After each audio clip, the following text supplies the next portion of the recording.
श्री शिवाय नमस्तुभ्यम। हर हर महादेव। यवतमाल में गुरुजी पंडित प्रदीप मिश्रा जी के द्वारा चल रही शिव महापुराण कथा आज 6वें दिन की पूर्ण हो चुकी है। आज की कथा में गुरुजी ने जो विशेष जानकारियां दी हैं उसकी जानकारी आपको इसी वीडियो के माध्यम से प्राप्त होने वाली है। साथ ही शिव महापुराण कथा के नए उपायों की भी जानकारी आपको इसी वीडियो के माध्यम से प्राप्त होगी।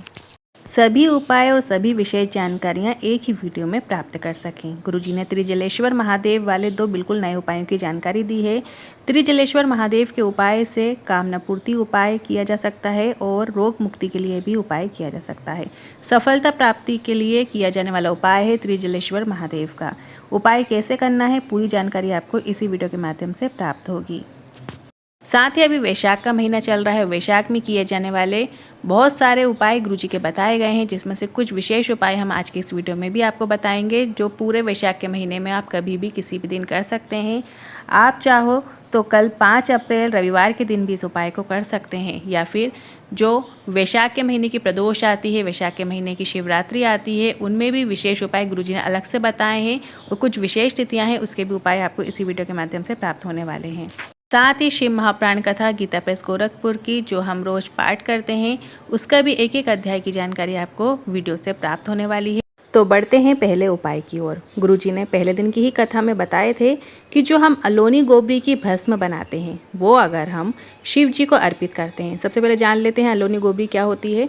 अलोनी गोबरी वो होती है कि जब गाय गोबर करती है तो वहीं पे पड़े पड़े सूख जाता है और वही गोबर को आपको उठाकर लाना होता है, उसको घर में जला लेना होता है, जलाने के बाद उसको छान लेना होता है और जो भस्म तैयार होती है वो हमको शिव जी को अर्पित करना होती है। जब हम उस भस्म को शिव जी पर, अलोनी गोबरी की भस्म को शिव जी पर अर्पित करते हैं और फिर शिव जी पे जो चढ़ाई गई भस्म है उसको हम वापस प्राप्त कर लेते हैं, तो शिव जी पर चढ़ी हुई इस तरीके से अलोनी गोबरी की जो भस्म होती है, अगर हम उसे अपने कंठ में लगाते हैं, वक्षस्थल में लगाते हैं, मतलब छाती में, सीने में लगाते हैं, मस्तक पे लगाते हैं या भुजा पर धारण करते हैं, तो वो हमें बल प्रदान करती है।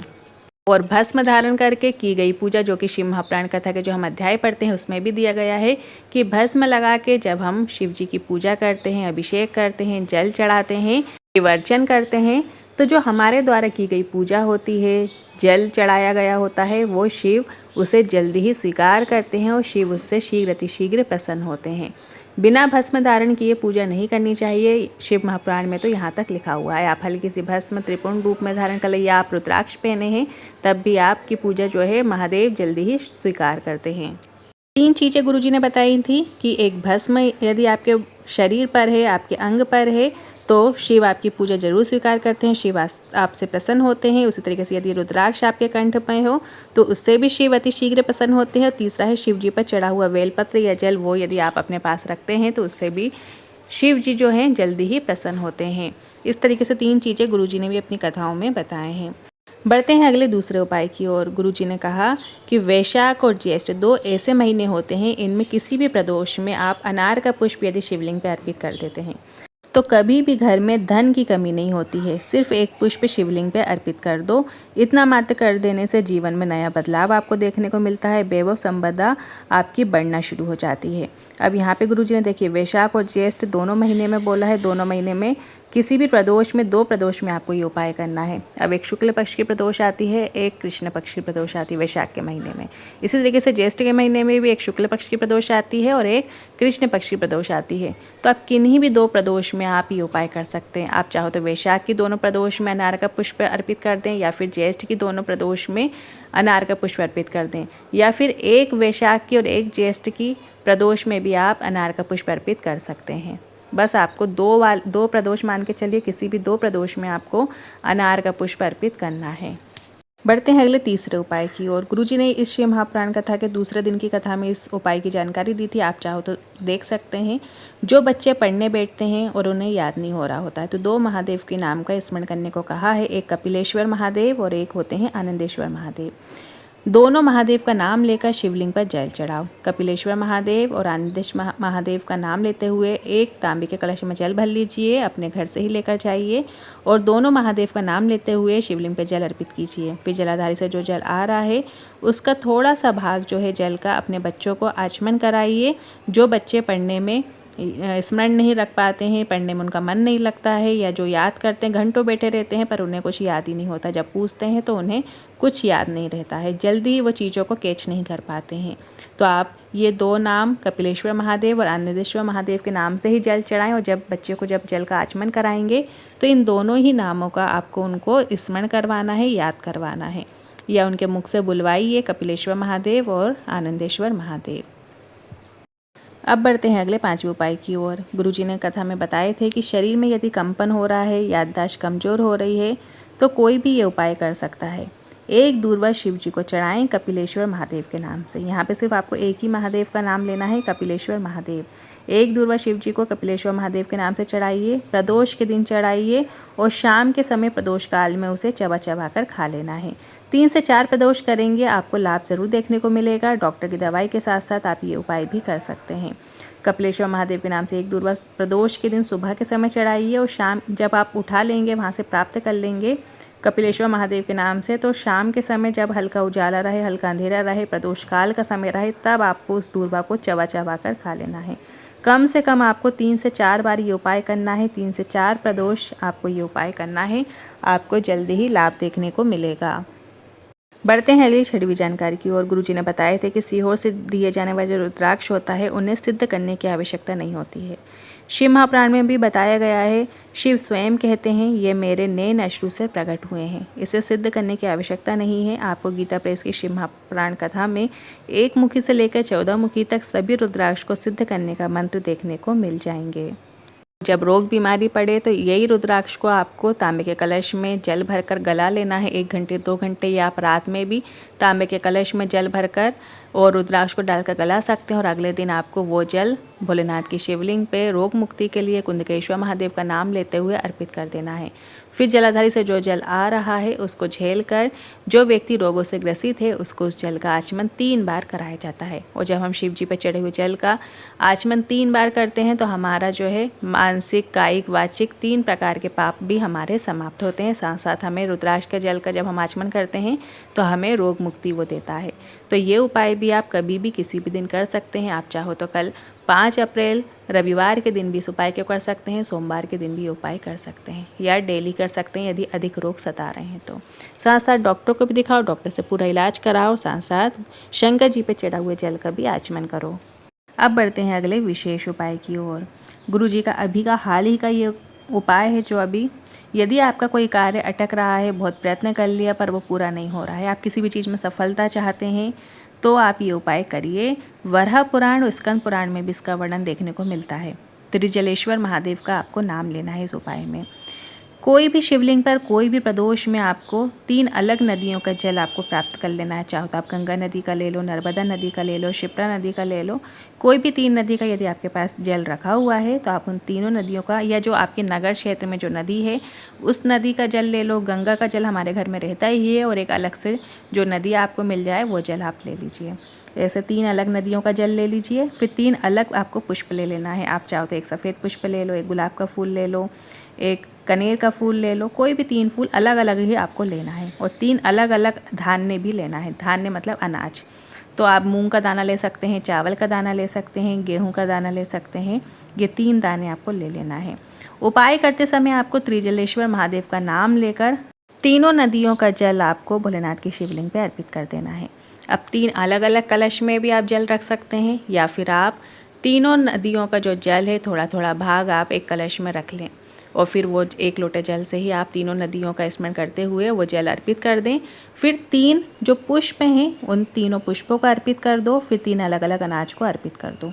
त्रिजलेश्वर महादेव के नाम से सभी चीज़ें जब आप अर्पित कर दें तो उसमें से आपको 1 पुष्प और 1 अनाज का दाना आपको उठा लेना है। कोई भी पुष्प, कोई भी अनाज का दाना आप शिवलिंग पे से प्राप्त कर लें, और फिर नंदी के पास बैठकर अपने मन की कामना कर लो। जो भी सफलता चाहते हो, जो भी आपके मन के भाव हैं वो महादेव से बोलो। और इसके बाद जो पुष्प और अनाज का दाना अपने हाथ में लेकर आपने कामना की है वो अपने साथ लेकर अपने घर आ जाओ। घर में कोई ऐसे सुरक्षित स्थान पर रख दो, क्योंकि उसकी आवश्यकता आपको बाद में भी पड़ेगी। तो सुरक्षित स्थान पे आप रख दो। चाहो तो अपने घर के मंदिर में भगवान जी के पास आप रख सकते हैं, अलग से पोटली बनाकर, या कुछ के अंदर, कपड़े के अंदर आप रख सकते हैं। और जब आपकी कामना पूरी हो जाए उसके बाद आपको, जब अगली बार आप वापस जाएंगे तो वही पुराना 1 चावल 1 पुष्प जो आपके पास है, और उसके अलावा 2 अनाज के दाने जो नहीं है वो ले लेना है, और 1-2 पुष्प और ले लेना है। ऐसे करके वापस 3-3 चीज़ें हमको कर लेना है और फिर सभी चीज़ें ले जाकर आपको भोलेनाथ के शिवलिंग पर अर्पित करना है और 3 नदियों का जल भी आपको वापस त्रिजलेश्वर महादेव के नाम से अर्पित कर देना है। ये बहुत ही अच्छा उपाय है त्रिजलेश्वर महादेव का और बहुत ही सिद्ध उपाय है। आप ज़रूर करके देखिएगा, आपको लाभ देखने को मिलेगा। और यदि रोग मुक्ति के लिए आप उपाय करना चाहते हैं, बड़ा रोग हो गया है, कोई भी नज़र नहीं आ रहा है, तो 3 कूप, 3 बावड़ी, 3 नदी या 3 तालाब का भी जल इसमें प्रयोग होता है। त्रिजलेश्वर महादेव का नाम लेकर तीनों जल आपको अर्पित करना होता है और वही जल की थोड़ी सी औषधि रूप में आपको प्राप्त कर त्रिजलेश्वर महादेव के नाम से आचमन करा दिया जाता है। तो आपको लाभ जल्दी ही देखने को मिलता है। डॉक्टर के साथ साथ दवाई, मतलब जो डॉक्टर देते हैं दवाई, वो भी प्रयोग करें, साथ साथ ये उपाय करें, आपको जल्दी ही लाभ देखने को मिलेगा। अब जो हम शिव महापुराण कथा का अध्याय जो रोज़ करते हैं, उस अध्याय का ज़रूर श्रवण कीजिएगा। आप भी उस पुण्य फल की प्राप्ति का हिस्सा बनिए। श्री शिवाय नमस्तुभ्यम। हर हर महादेव। आज रुद्र संहिता का 7वां अध्याय है, 7वां अध्याय है, जो कि इस प्रकार है। इसमें हम देखेंगे भगवान विष्णु की नाभि से कमल का प्रादुर्भाव, शिवेक्षा से ब्रह्मा जी का उससे प्रकट होना और कमल नाल के उद्गम का पता लगाने में असमर्थ ब्रह्मा का तप करना, श्री हरि का उन्हें दर्शन देना और विवादग्रस्त ब्रह्मा विष्णु के बीच में अग्नि स्तंभ का प्रकट होना तथा उसके ओर छोर का पता ना पाकर उन दोनों का उसे प्रणाम करना। ब्रह्मा जी बोले, हे देवर्षि, जब नारायण देव जल में शयन करने लगे उस समय उनकी नाभि से भगवान शंकर की इच्छा से सहसा एक विशाल तथा उत्तम कमल प्रकट हुआ। उसमें असंख्य नाल दंड थे। उसकी कांति कनेर के फूल के समान पीले रंग की थी तथा उसकी लंबाई और ऊंचाई भी अनंत योजन थी। वह कमल करोड़ों सूर्य के समान प्रकाशित, सुंदर, संपूर्ण तत्वों से युक्त, अत्यंत अद्भुत, परम रमणीय, दर्शन के योग्य तथा सबसे उत्तम था। तत्पश्चात कल्याणकारी परमेश्वर सांब सदाशिव ने पूर्ववत प्रयत्न करके मुझे अपने दाहिने अंग में उत्पन्न किया। हे मुने, उन महेश्वर ने मुझे तुरंत ही अपनी माया से मोहित करके नारायण देव के नाभि कमल में डाल दिया और लीला पूर्वक मुझे वहां से प्रकट किया। इस प्रकार उस कमल से पुत्र के रूप में मुझ हिरण्यगर्भ का जन्म हुआ। मेरे 4 मुख हुए और शरीर की कांति लाल हुई। मेरे मस्तक त्रिपुण की रेखा से अंकित थे। भगवान शिव की माया से मोहित होने के कारण मेरी ज्ञान शक्ति इतनी दुर्बल हो रही थी कि मैंने उस कमल के अतिरिक्त दूसरे किसी को अपने शरीर का जनक या पिता नहीं जाना। मैं कौन हूँ, कहाँ से आया हूँ, मेरा कार्य क्या है, मैं किसका पुत्र होकर उत्पन्न हुआ हूँ और किसने इस समय मेरा निर्माण किया है। इस प्रकार संशय में पड़े हुए मेरे मन में यह विचार उत्पन्न हुआ, मैं किस लिए मोह में पड़ा हुआ हूँ। जिसने मुझे उत्पन्न किया है उसका पता लगाना तो बहुत सरल है। इस कमल पुष्प का तो पत्रयुक्त नाल है, उसका उद्गम स्थान इस जल के भीतर नीचे की ओर है। जिसने मुझे उत्पन्न किया है वह पुरुष भी वहीं होगा, इसमें संशय नहीं है। ऐसा निश्चय करके मैंने अपने को कमल से नीचे उतारा। हे मुने, उस कमल की एक एक नाल में गया और सैकड़ों वर्षों तक वहाँ भ्रमण करता रहा। कहीं भी उस कमल के उद्गम का उत्तम स्थान मुझे नहीं मिला। तब पुनः संशय में पड़कर मैं उस कमल पुष्प पर जाने के लिए उत्सुक हुआ और हे मुने, नाल के मार्ग में उस कमल पर चढ़ने लगा। इस तरह बहुत ऊपर जाने पर भी मैं उस कमल के कोश का ना पा सका। उस दशा में मैं और भी मोहित हो उठा। मुझे नाल मार्ग से भ्रमण करते हुए पुनः सैकड़ों वर्ष व्यतीत हो गए, किंतु उसका कोई पता ना चल सका। तब मैं मोहित होकर एक क्षण वहीं रुक गया। हे मुने, उस समय भगवान शिव की इच्छा से परम मंगलमयी तथा उत्तम आकाशवाणी प्रकट हुई, जो मेरे मोह का विध्वंस करने वाली थी। उस वाणी ने कहा, तपस्या करो। उस आकाशवाणी को सुनकर मैंने अपने जन्मदाता पिता का दर्शन करने के लिए उस समय पुनः प्रयत्नपूर्वक 12 वर्षों तक घोर तपस्या की। तब मुझ पर अनुग्रह करने के लिए ही 4 भुजाओं और सुंदर नेत्रों से सुशोभित भगवान विष्णु वहाँ सहसा प्रकट हो गए। उन परम पुरुष ने अपने हाथों में शंख, चक्र, गदा और पग्गे धारण कर रखे थे। उनके सारे अंग सजल जलधर के समान श्याम कांति से सुशोभित थे। उन परम प्रभु ने सुंदर पीताम्बर पहन रखा था। उनके मस्तक आदि अंगों में मुकुट तथा महामूल्यवान आदि आभूषण शोभा पा रहे थे। उनका मुखारबिंद प्रसन्नता से खिला हुआ था। मैं उनकी छवि पर मोहित हो रहा था। वे मुझे करोड़ों कामदेवों के समान मनोहर दिखाई दिए। उन चतुर्भुज भगवान विष्णु का वह अत्यंत सुंदर रूप देखकर मुझे बड़ा आश्चर्य हुआ। वे सांवली और सुनहरी आभा से उद्भासित हो रहे थे। उस समय उन सत्य स्वरूप सर्वात्मा महाबाहु नारायण देव को वहाँ उस रूप में अपने साथ देखकर मुझे बड़ा हर्ष हुआ। मैं उस समय प्रभु शंभु की लीला से मोहित हो रहा था, इसलिए मैं अपने उत्पन्न करने वाले को ना जानकर अति हर्षित होकर उनसे कहने लगा। ब्रह्मा जी बोले, मैंने उन सनातन पुरुष को हाथ से उठाकर कहा कि आप कौन हैं। उस समय हाथ के तीव्र तथा सुदृढ़ प्रहार से क्षण मात्र में ही वे जितेंद्रिय जाग करके शैया से उठकर बैठ गए। तदंतर अविकल रूप से निद्रा रहित होकर उन राजीव लोचन भगवान विष्णु ने मुझको वहां पर अवस्थित देख और हंसते हुए बार बार मधुरवाणी में वे कहने लगे। विष्णु जी बोले, हे वत्स, आपका स्वागत है। हे महागुतिमान पितामह, आपका स्वागत है। निर्भय होकर रहिए, मैं आपकी सभी कामनाओं को पूर्ण करूंगा, इसमें संदेह नहीं है। उनके मंद हास्ययुक्त उस वचन को सुनकर रजोगुण के कारण शत्रुता मान बैठा देवश्रेष्ठ में उस जनार्दन भगवान विष्णु से कहने लगा। ब्रह्मा जी बोले, हे निष्पाप, समस्त संहार के कारणभूत मुझे आप हंसते हुए जो हे वस्त कह रहे हैं वह तो वैसे ही लग रहा है जैसे कोई गुरु अपने शिष्य को हे वस्त कह रहा हो। मैं ही संसार का साक्षात्कर्ता, प्रकृति का प्रवर्तक, सनातन, अजन्मा विष्णु ब्रह्मा, विष्णु को उत्पन्न करने वाला विश्वात्मा, विधाता, धाता और पुंडरीकाक्ष हूँ। आप अज्ञानवश मुझे हे वस ऐसा क्यों कह रहे हैं? इसका कारण शीघ्र बताइए। नियमतः वेद भी मुझे स्वयंभू, अज, विभु, पितामह, स्वराज, सर्वोत्तम और परमेष्टि कहते हैं। मेरे इस वचन को सुनकर लक्ष्मीपति भगवान हरि क्रुद्ध हो उठे और कहने लगे कि मैं जानता हूँ संसार आपको जगत का कर्ता मानता है। विष्णु जी बोले, आप संसार की सृष्टि करने और पालन करने के लिए मुझ अव्यय के अंग से अवतीर्ण हुए हैं, फिर भी आप मुझ जगन्नाथ, नारायण, पुरुष, परमात्मा, निर्विकार, पुरुहूत, पुरुषतुत, विष्णु, अच्युत, ईशान, संसार के उत्पत्ति स्थान रूप नारायण, महाबाहु और सर्वव्यापक को भूल गए हैं। मेरे ही नाभि कमल से आप उत्पन्न हुए हैं, इसमें संदेह नहीं है। इस विषय में आपका अपराध भी नहीं है, आपके ऊपर तो मेरी माया है। हे चतुर्मुख, सुनिए, यह सत्य है कि मैं ही सभी देवों का ईश्वर हूँ, मैं ही कर्ता, हर्ता और भरता हूँ। मेरे समान अन्य शक्तिशाली कोई देव नहीं है। हे पितामह, मैं ही परब्रह्मा तथा परम तत्व हूँ, मैं ही परम ज्योति और वह परमात्मा विभु हूँ। इस जगत में आज जो ये सब चराचर दिखाई दे रहा है और सुनाई पड़ रहा है, हे चतुर्मुख, ये जो कुछ भी है वह मुझ में व्याप्त है, ऐसा आप जान लें। मैंने ही सृष्टि के पहले जगत के 24 अव्यक्त तत्वों की रचना की है। उन्हीं तत्वों से प्राणियों के शरीर धारक अणुओं का निर्माण होता है और क्रोध, भय और षड गुणों की सृष्टि हुई है। मेरे प्रभाव और मेरी लीला से ही आपके अनेक अंग हैं। मैंने ही बुद्धि तत्व की सृष्टि की है और उसमें 3 प्रकार के अहंकार उत्पन्न किए हैं।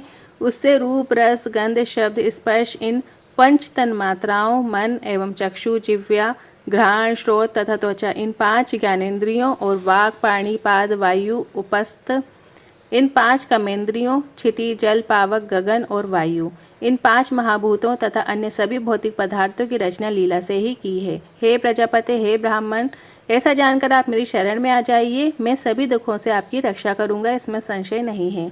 तब ब्रह्मा जी बोले। विष्णु का यह वचन सुनकर मुझ ब्रह्मा को क्रोध आ गया और माया के वशीभूत हुआ। मैं उनको डांटते हुए पूछने लगा कि आप कौन हैं और किस लिए इतना अधिक निरर्थक बोल रहे हैं? आप न ईश्वर हैं, न परब्रह्मा है, आपका कोई कर्ता अवश्य है। महाप्रभु शंकर की माया से विमोहित मैं उन भगवान विष्णु के साथ भयंकर युद्ध करने लगा। उस प्रलयकालीन महासमुद्र के मध्य रजोगुण के कारण परस्पर बड़ी शत्रुता से हमारा और विष्णु का रोमांचकारी युद्ध होने लगा। इसी बीच हम दोनों के छिड़े विवाद को शांत करने के लिए और ज्ञान प्रदान करने के लिए हम दोनों के सामने ही एक लिंग प्रकट हुआ। वह लिंग अग्नि का प्रचंड 1000 ज्वालाओं से भी अधिक ज्वाला समूह वाला, सैकड़ों कालाग्नियों के समान कांतिमान, क्षय एवं वृद्धि से रहित, आदि, मध्य और अंत से विहीन था। वह उपमा रहित, अनिर्देश्य, बिना किसी के द्वारा उपस्थापित, अव्यक्त और विश्व सर्जक था।